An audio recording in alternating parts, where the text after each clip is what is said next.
Thank you so much. So glad you're here. First webinar of the new year. You're so smart to join us today. You're going to get so many tools today. And today we're talking about enhancing your nonprofit donor engagement with AI tool. And you notice the title said AI workshop. So you're going to do a little work today. So get ready, get ready. Don't leave. Don't leave. You're going to do a little work. My name is Aretha Silence. I'm the webinar producer here. For those of you, if this is your first time here, welcome again. Here's how you can participate. This is going to be recorded. You're going to get the slides. There's lots of hyperlinks in the slides. I love the hearts. I appreciate you guys. You're going to get that by later today if technology works out all good. Turn the closed caption on by tapping on the CC button at the bottom of your screen. We would love if you would type your questions in the Q&A if there's like deep questions. But remember, this is a workshop, so I think you're going to be typing in the chat a lot. I'm going to move out of the way because I have two beautiful ladies here today from TAP Network. It's going to take us into the webinar. We have Ms. Lisa Quigley and we have Kayla here today. Welcome to you both, Kayla Walsh. I'll see you on the other end. Have a great webinar, guys.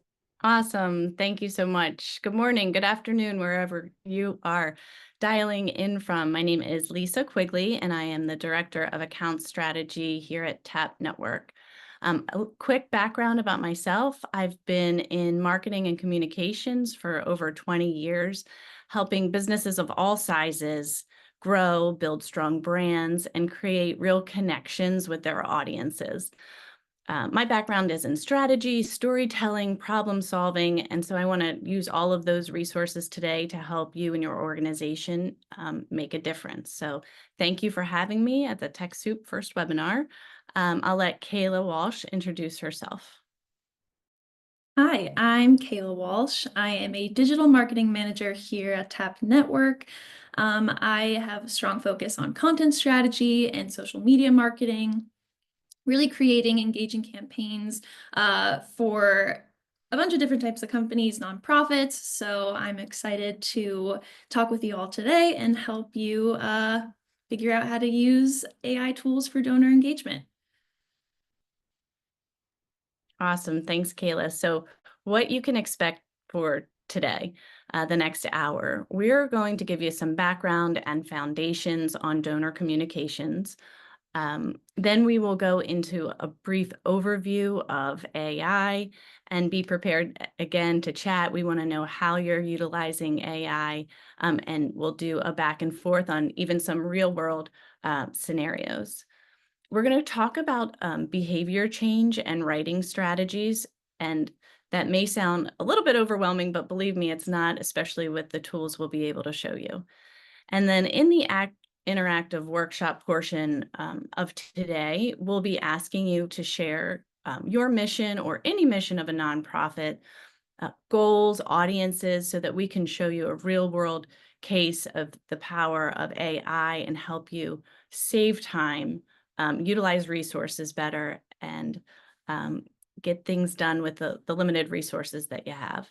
And then a quick overview of our services that we provide in partnership with TechSoup, and how to get started. So a little bit about TAP.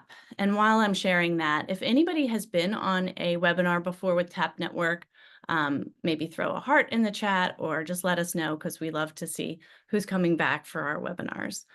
But TAP Network loves to partner with organizations such as yours that are making a real difference in the world and in their communities. We know that technology can feel pretty overwhelming sometimes, and that's why we're here.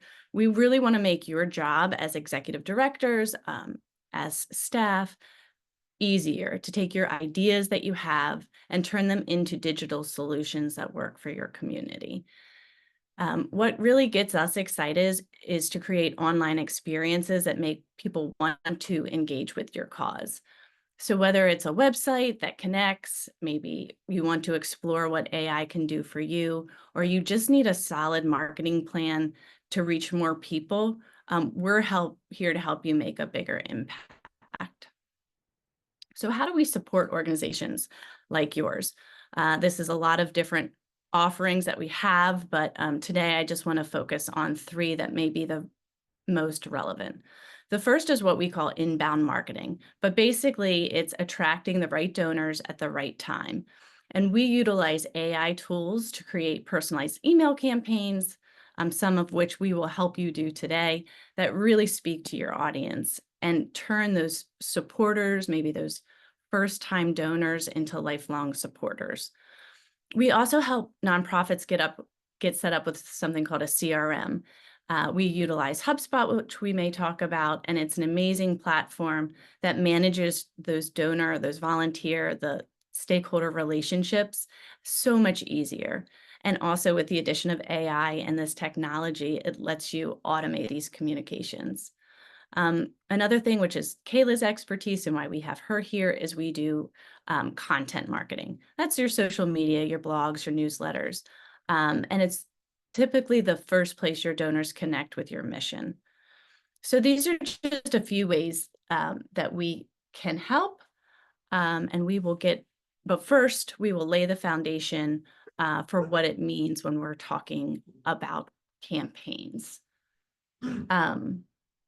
Just to touch briefly, and we can come back to this, is our different affordable services, but we will let you have these slides and go into that at the end.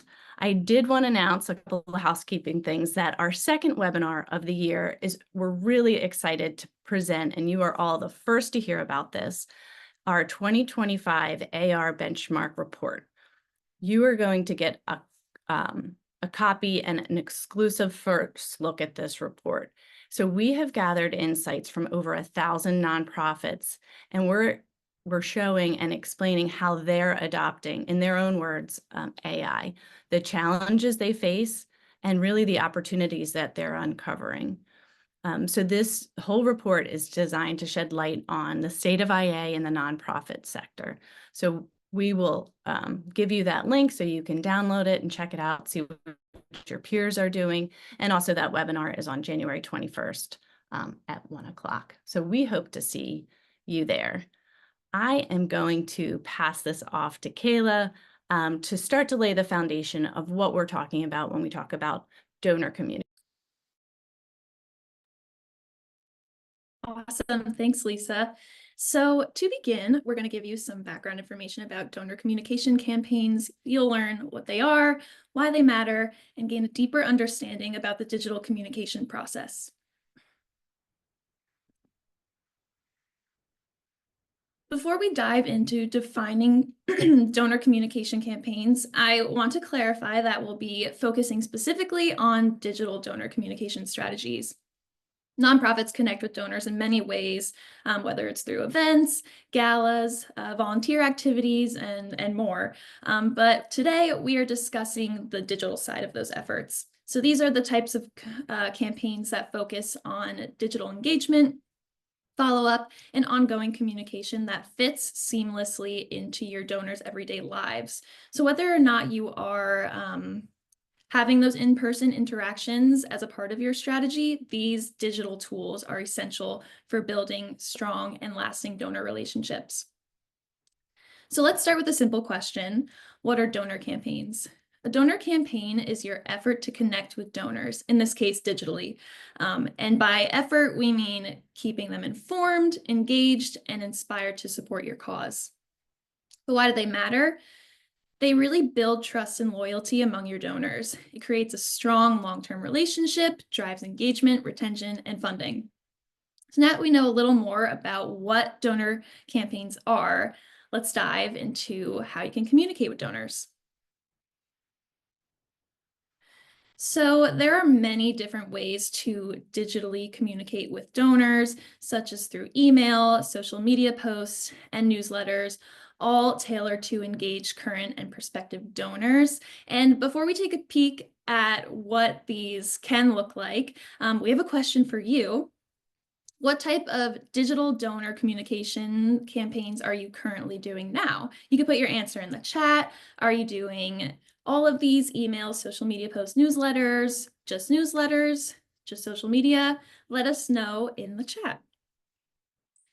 So starting with email, You could create announcements, thank you notes, and impact reports.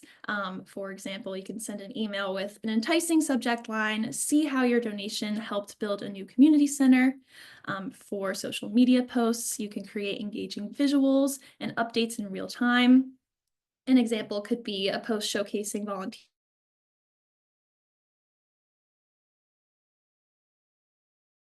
stories and upcoming events, which are great for donor communication campaigns. An example of this being, this month we reached 1,000 children with school supplies thanks to you.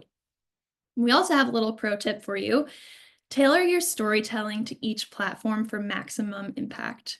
Use short, engaging content for social media, action-oriented for newsletters, and detailed stories with visuals for email campaigns. Really matching the tone and style of your content to what the audience is expecting on each platform could significantly help your campaign succeed. I love seeing everything in the chat. A bunch of people are doing social media, newsletters, so that is fantastic.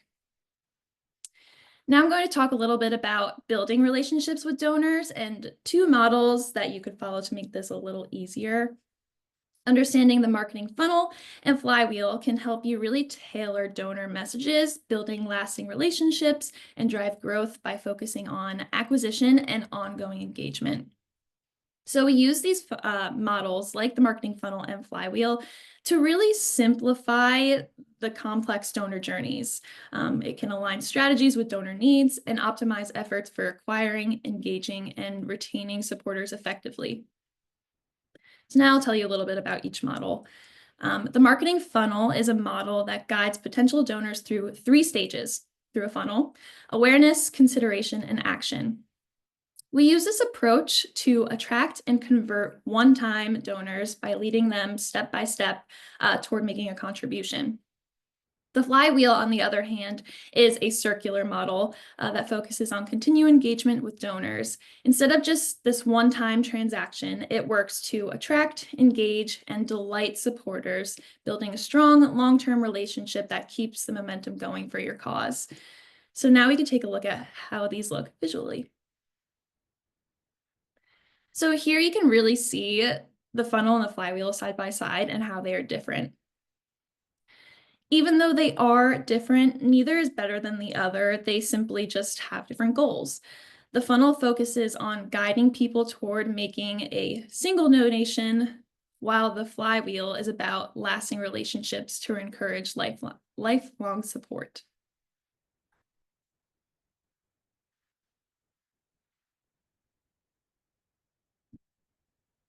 So now we could take a look at a case study, just a simple example of a small animal shelter.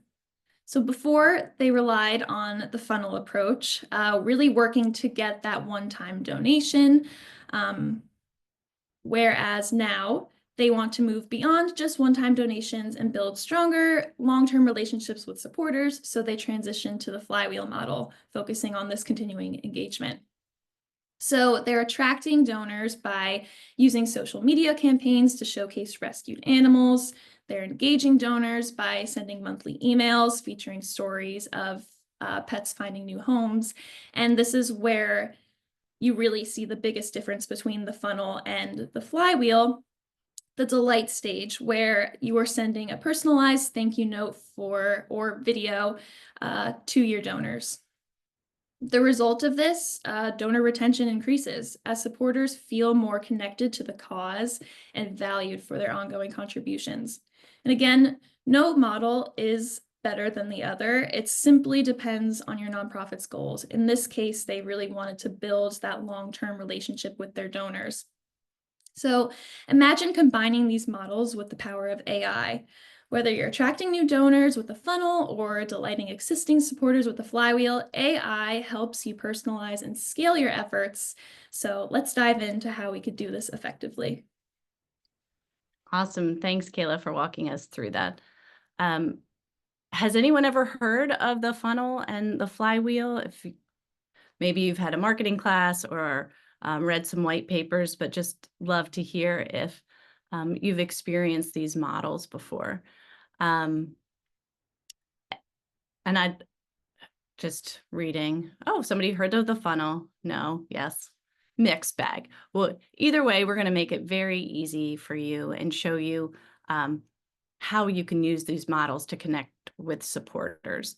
Whether you choose the funnel or the flywheel, what really matters is making your communications personal to your supporters and constituents. And here's where AI comes in as really your secret weapon. It helps you create campaigns that speak to people, no matter where they are on that continuum. So again, pulse check. This time, I would love to hear how often you're using AI, how familiar you are, because that'll help us tailor what's next.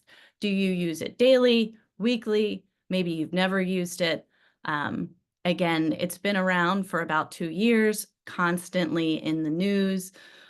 Just this morning at NPR had an interesting article, and I think we'll continue to hear about AI. So let's see what everybody is saying. Frequently, occasionally, weekly, daily, once, never. We really run the spectrum. So we are going to go over just very quickly the basics. So when we say generative AI, we're talking about tools that can create content, everything from writing to images to text to music. Really, the sky is the limit.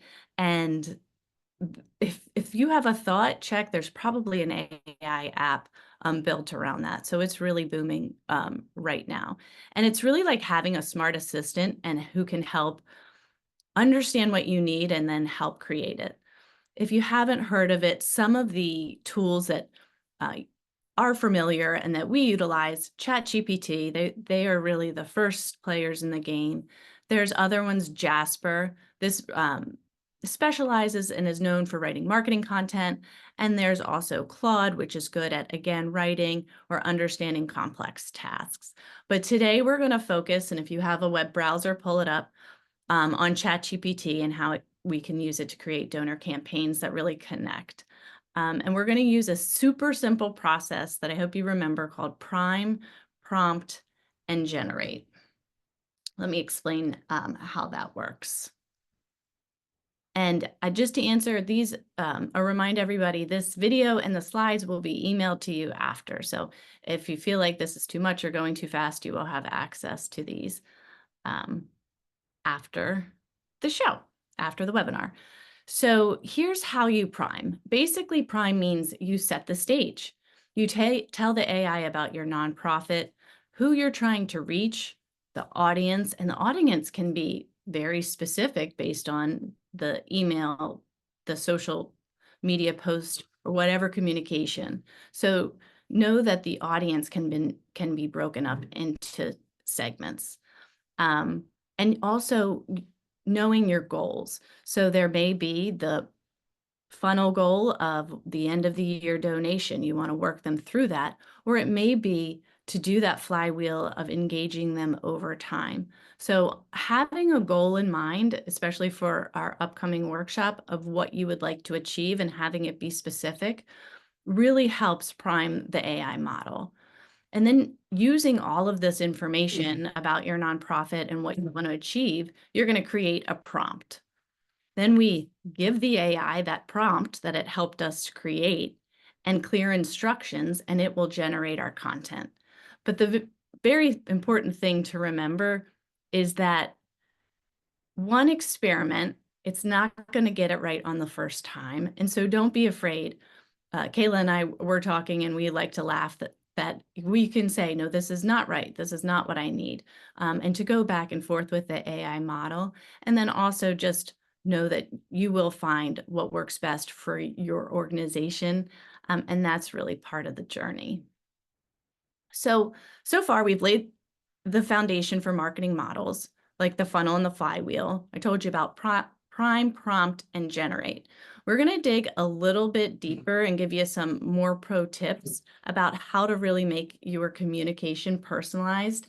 And that is through behavior change and strategic writing models. And again, you don't have to have a background in copywriting. We're going to use these models and this framework to use AI to deliver your results quickly and efficiently. So Kayla's going to walk us through our behavior change models. Awesome. And there are a couple different specific theories that we'll go through. But before we dive into that, let's quickly talk about what behavior change models are. So these models really help us understand how and why people are making decisions to act, such as donating to a cause. And this, in turn, helps us create more effective marketing strategies, whether you are personally copywriting your content or you're asking ChatGPT to use this model to write copy for you. It really helps get into the minds of donors. By applying these models, we could really tailor this communication to influence behavior change, whether it's encouraging someone to give for the first time through the funnel or inspiring this long-term support. So now let's look at some key behavior change theories that can guide our donor communication strategies. Starting with the health belief model, this focuses on how individuals perceive benefits, barriers, and risks of an action. In our case, for making donations, we can highlight the impact of donations. For example, saying, your $10 feeds a family for a week.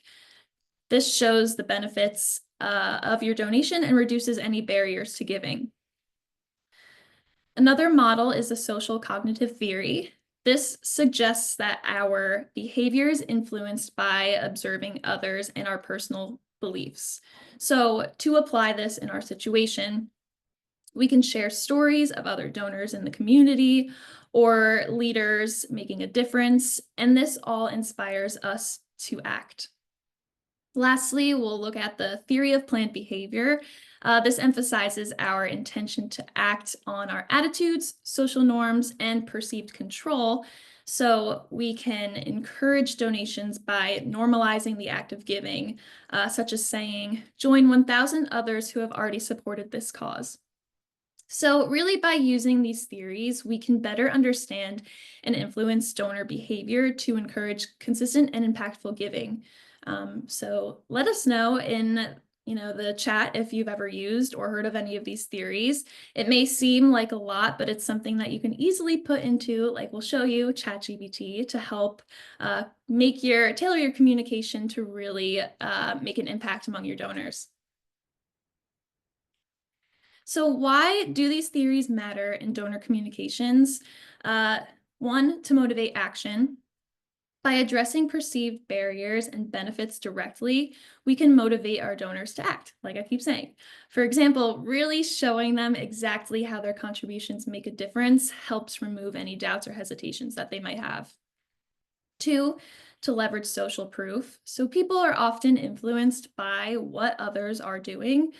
So by showing donors the collective power of their contributions, like how many people are giving or making an impact, you can really inspire them to join in. And three, to drive engagement. Tailoring your messaging based on donor beliefs and motivations helps us resonate with them on a deeper level. When the messages speak to what matters most to them, it strengthens your communications to the cause and encourages ongoing support. So now I'll walk through a very simple example of each behavior change theory, just so you can get a better picture of what this could actually look like. Starting with the health belief model, you could say an example message could be, your support helped prevent hunger in our community. Just $20 provides 3 days of meals for a family in need. So why does this work? It really highlights the benefit of your donation, feeding families, and reduces any barrier by showing how affordable the impact is.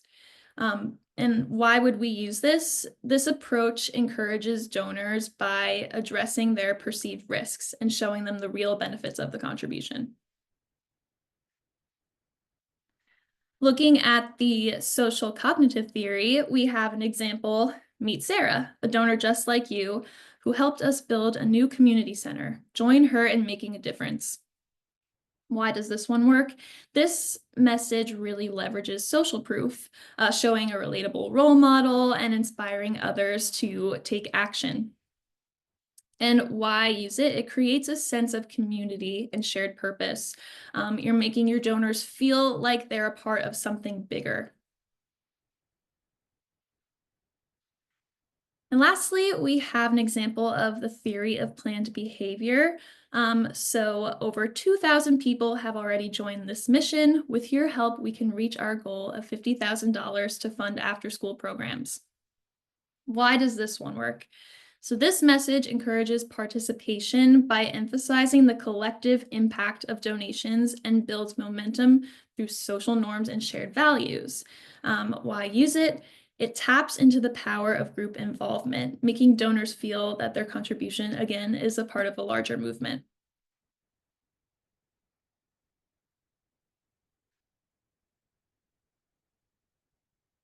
So next we'll actually show you an example using ChatGPT of how to take your donor communications from something good to something great. And again, this is kind of a scaled back example.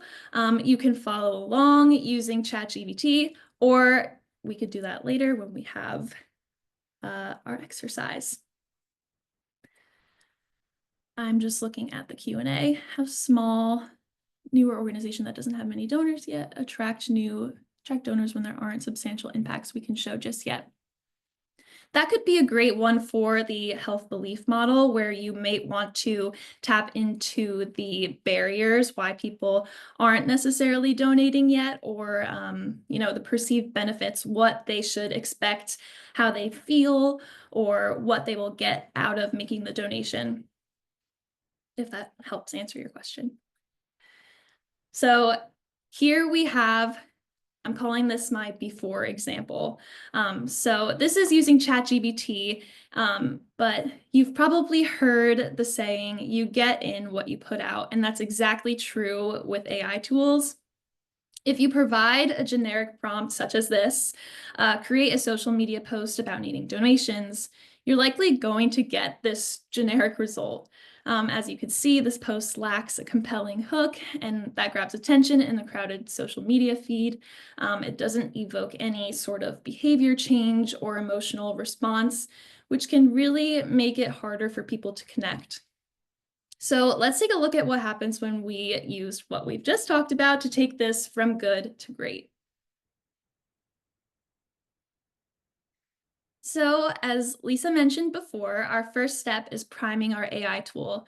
And this is an example that I put together, a completely made up nonprofit, just to show you how this can work. So here we have given some background information to ChatGPT. We are a small animal shelter in Washington, D.C. We told it our values. We want to provide quality care to animals, support programs to help pets stay with families and homelessness, and seek donations to help the animals. We also input our tone of voice. We want it to be inspirational and caring. And we gave it some information about our audience demographics, so animal lovers in the DMV. So the more information you can give any AI tool, the better the result will be. So now that AI has information about our nonprofit, we can continue with the prompting process. When we prompt our AI tool, we want to be as specific as possible. Our before prompt was create a social media post about needing donations, whereas now you can see this prompt is create an inspirational social media post that will motivate our target audience to donate to our cause. We want to inspire them and show how their donations make a big impact. So right off the bat, you could see this social media post that they gave us is significantly better. It's more personalized to our business and connects with our target audience. It emotionally connects with donors by highlighting their direct impact of their support. And it really makes the donor feel like they're a part of something bigger. It's a lot more specific to your organization and action-oriented, encouraging this immediate action with a clear call to donate. Whereas, in contrast, the before post was vague and doesn't create the same emotional engagement or urgency.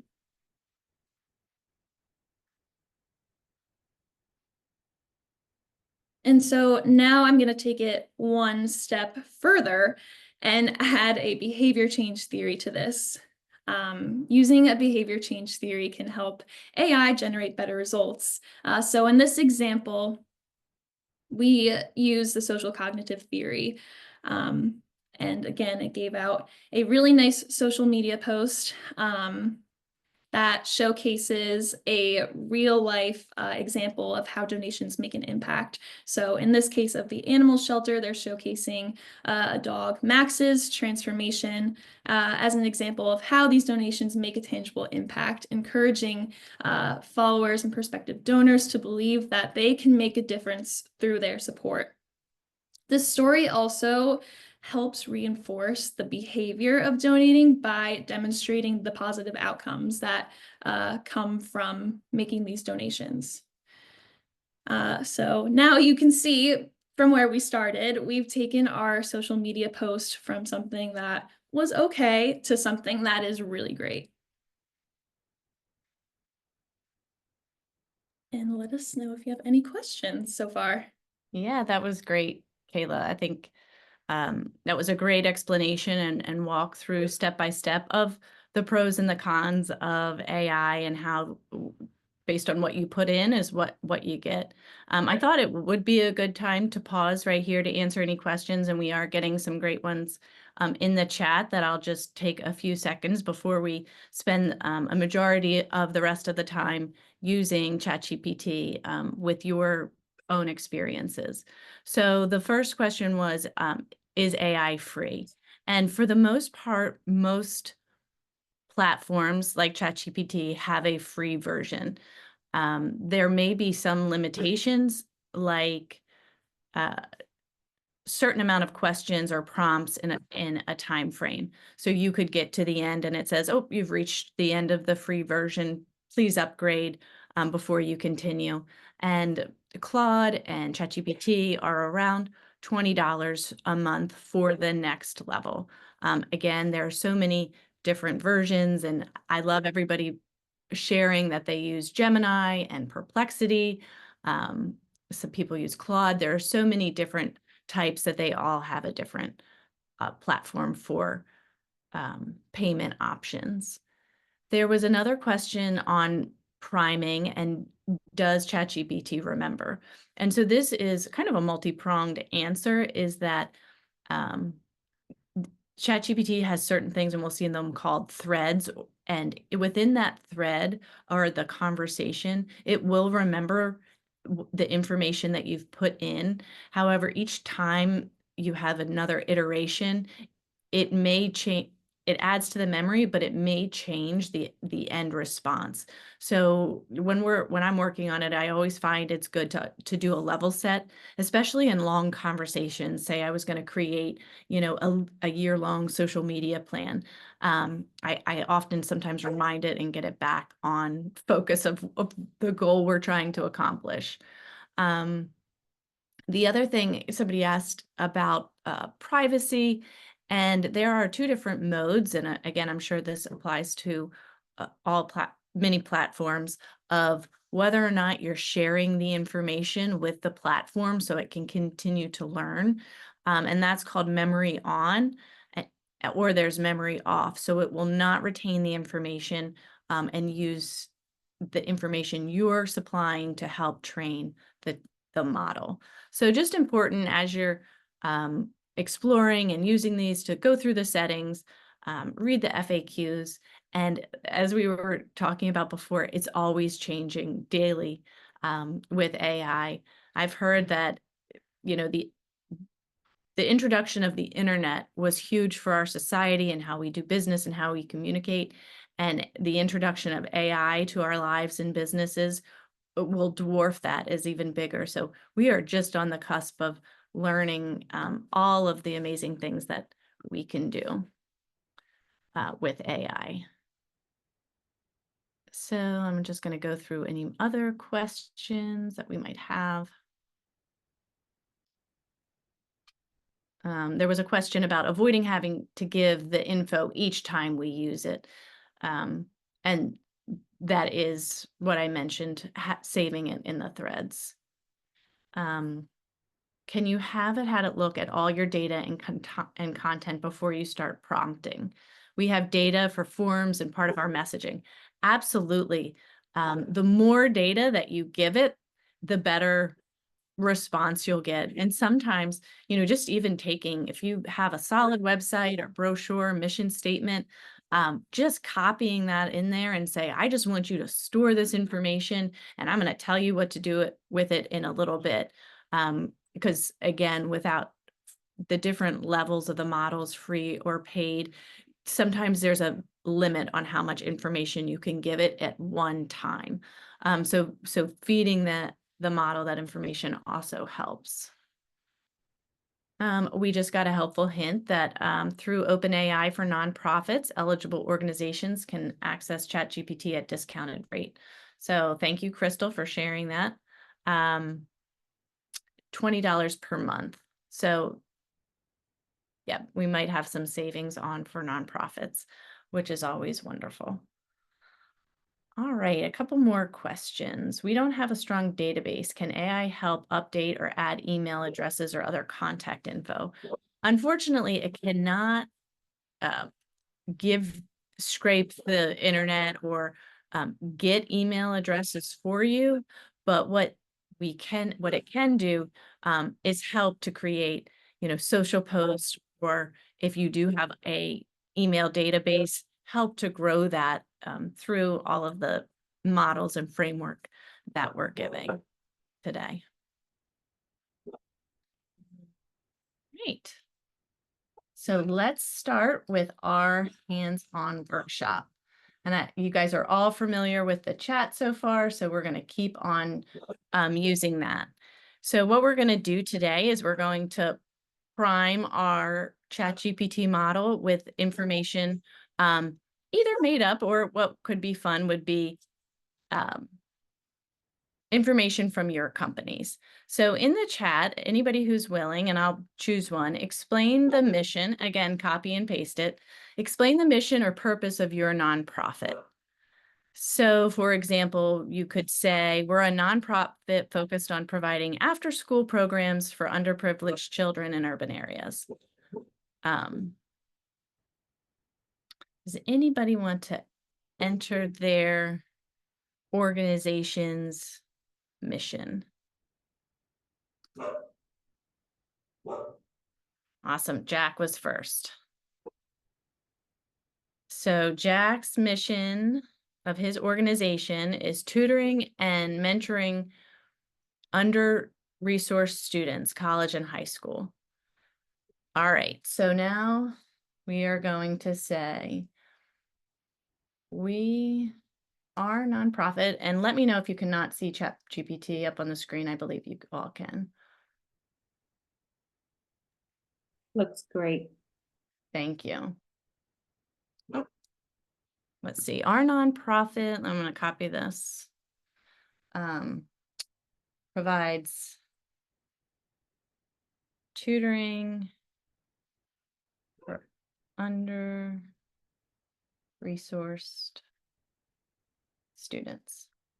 All right, what would our goal be? Do we want to have it create a donor email? What would we like to see? A social campaign? This is a choose your own adventure workshop here.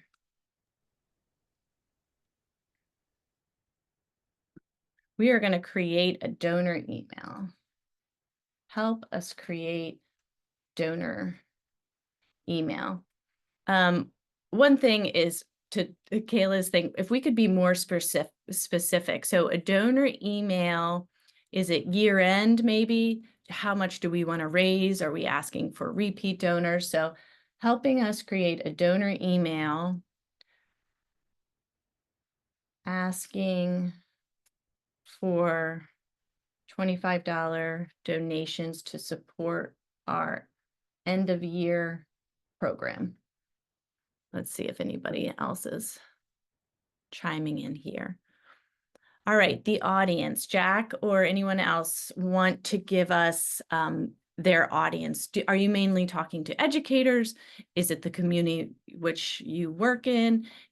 Do you find that your primary audience tends to be in certain demographics? Any information that we can add here will help us out. Start of school, seeking repeaters, monthly subscription. Asking for help for the start of, okay. So Jack has said the audience is mostly white collar professionals who work for corporate sponsors and volunteer as mentor and tutors. Excellent. So the other icing on the cake, if we wanted to add a behavior model in here. So this is also, I want to add, if we use a behavior model and we will like social proof, or we're asking for a testimonial, this is where the human aspect comes in. We want to make sure that what we're providing here is accurate. And so sometimes I always do say, please, make sure you're not, to the model, ChatGPT, make sure you are not adding fake or false information or plagiarizing. So we won't want to show social proof that will say others.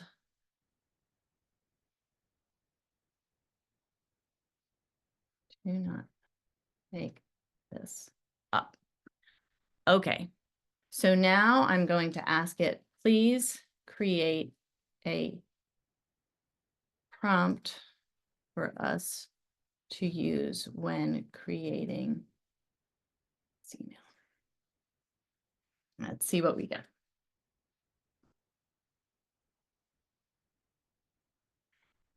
And after we go through this email, see how good it is, see where we can enhance and improve things, we can let you, anybody who has ChatGPT up can pull it up, try to get your prompt and share it with us. And then Kayla and I can give feedback on the prompt if we see that if there's any ways that we could improve it.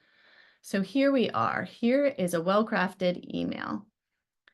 Join our organization's name in empowering students this school year. So here is the email body. We are reminded of the incredible impact that dedicated supporters like you have in the lives of under-resourced students. This year, we're reaching out and asking why your support matters. Here is where, if we had real statistics, a testimonial, we can add that to really make this community or social support a real case scenario, how you can help. So now maybe I say, this is a little bit too long, and I want to give some more information. I could also say, this email is too long. Please make more concise and powerful while appealing to our audience. And we're going to get another one. So oh, you guys are helping each other out. I love this. When I enter prompts, every time I hit return, it uploads the prompt before I'm finished writing. Thanks, Jack. He said, don't hit return. Return actually sends it off. So yeah, happy to help with some of those troubleshooting issues or problems that come up. Again, this is all about playing and experimenting and seeing what works for your company. The other amazing thing, we could always turn this email into a powerful social post.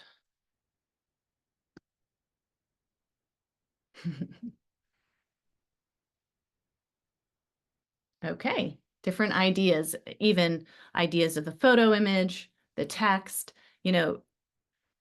We always also like to say we want to tailor the communication to the platform that you're using. So this response could be very different if it was on Facebook versus Instagram versus Twitter, and making sure that you're telling the prompt to use best practices for each platform. Does anyone we want to try another nonprofit?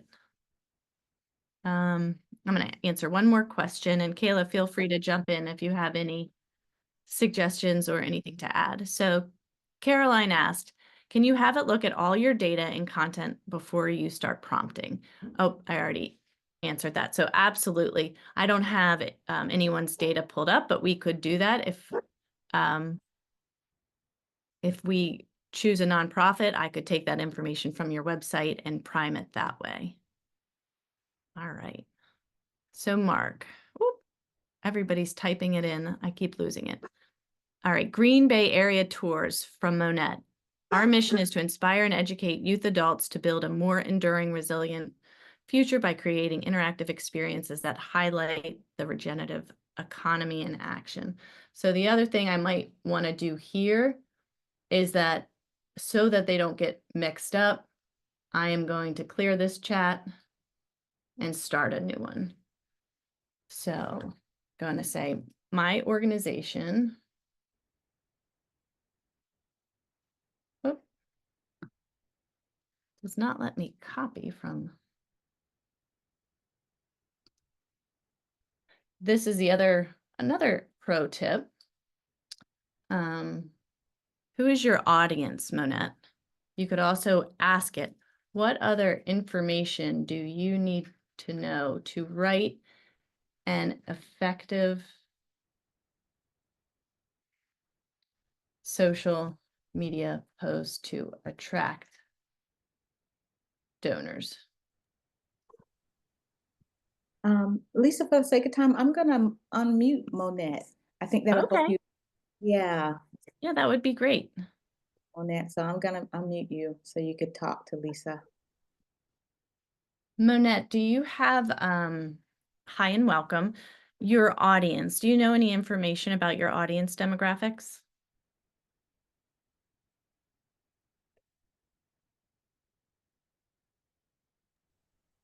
You are unmuted, Monette, so you have permission to speak. You just have to unmute on your end. Sorry. Okay, got it. Can you hear me? Yep. All right. Sort of two-pronged or three-pronged, but be like corporate HR and wellness people wanting to bring team building groups of teams out on like onto farms to have an experience. And it could be educational leaders, teachers who want to bring their classroom out onto the farms and ranches and social enterprises to have a hands-on experience. Yeah, and this is a perfect example, I'm sure, as you know, of not trying to create a content, email, social post that does both. We find high impact to be able to create the emails specifically for these target audiences, and then even specifically for where they are in the cycle of, are they aware of your company? And maybe you have a list of people who are aware, who have engaged, and you need to re-engage. Or maybe this is a cold list that you received from an event and you didn't get to talk, a tabling event, you didn't get to talk, but you got their email address. So knowing not only the specific audience, but the stage that they are of awareness or engagement will help tailor these. So we'll just do. Okay, so for the moment, we could just use the cold audience, the people we have emails for, but may not be aware of us. Okay. Will that work? Yep. Be aware of the organization. And if you had to describe your tone, is it laid back, professional, inspiring? Inspiring and less professional. Casual.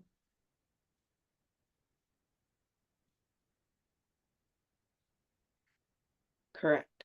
That's Okay. awesome. And then the goal of this email, did I say social post or email or social media? Goal of this social post would be to get, let's think of this together, get individuals to learn more, to sign up, or to donate. I guess it would be, in this case, maybe to visit. To come on a tour. So sign up. Okay.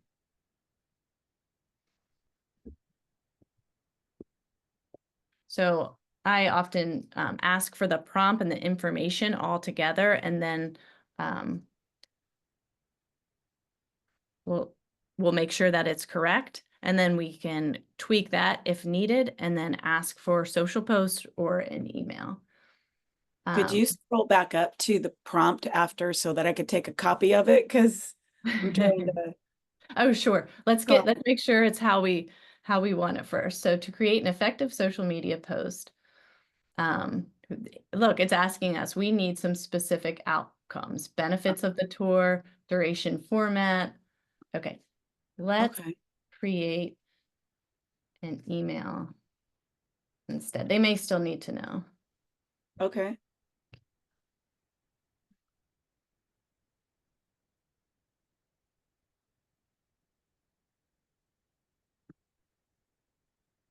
And while we're waiting for this, somebody asked, I thought we need permission from the recipient in order to email. And that is true. So we are assuming maybe we got these emails through a tabling event. They signed up, they gave us these emails. Yes. So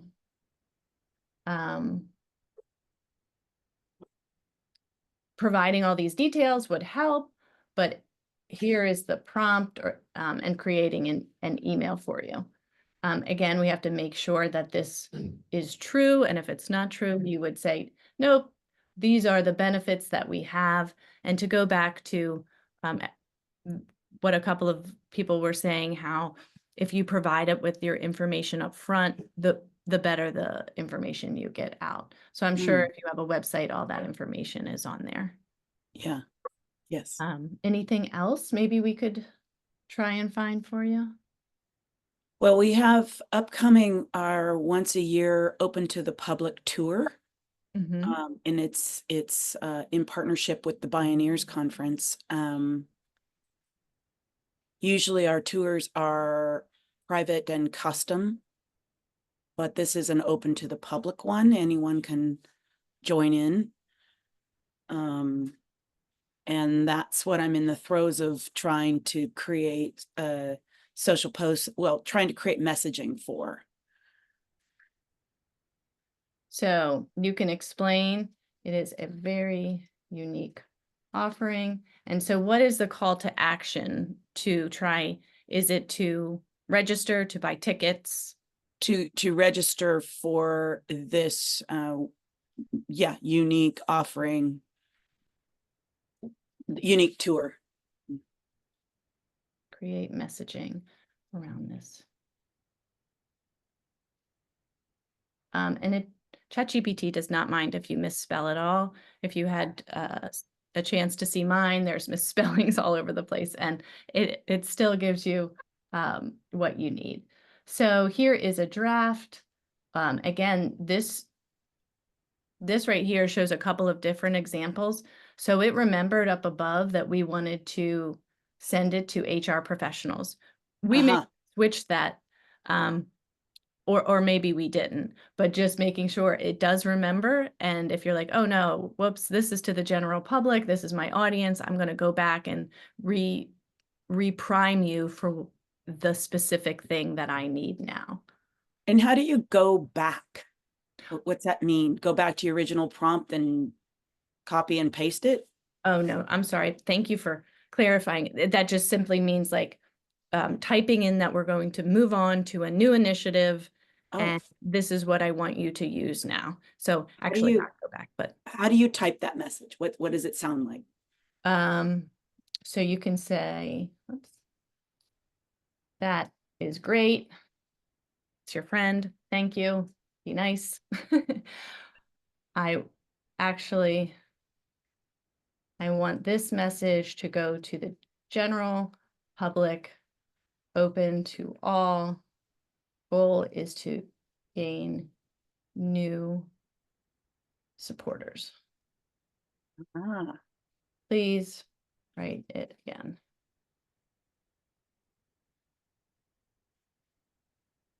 ah.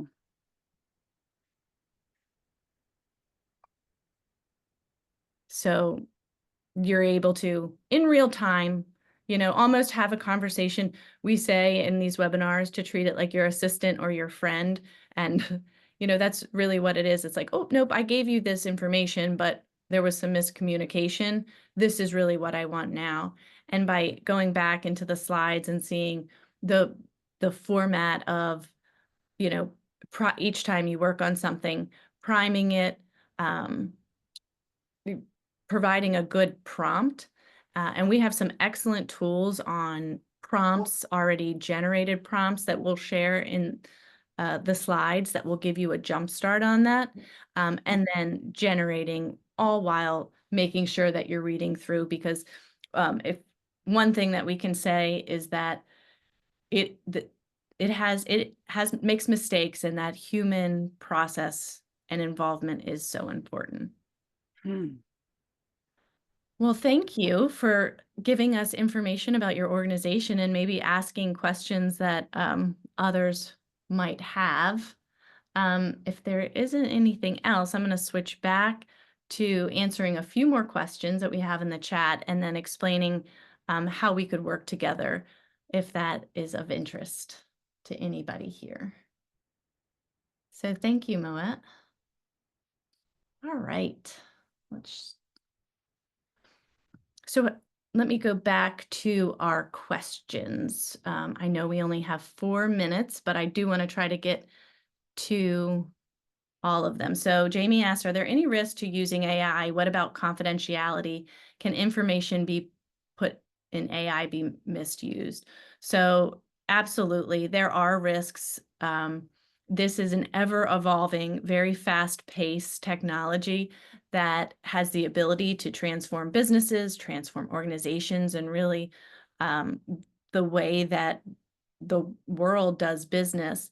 So there are new laws, there are new copyright policies that are always coming out. I would just, when we put information in, would not put information in, if your annual report is public and you want to put that information to help you reorganize it, that's a use case scenario, but definitely be mindful of what you're putting into the bot, into the model, and also be mindful of what you're getting out. We don't have a strong database. Can AI help update or add email addresses or other contact info? Again, it cannot provide you with email addresses or any contact information.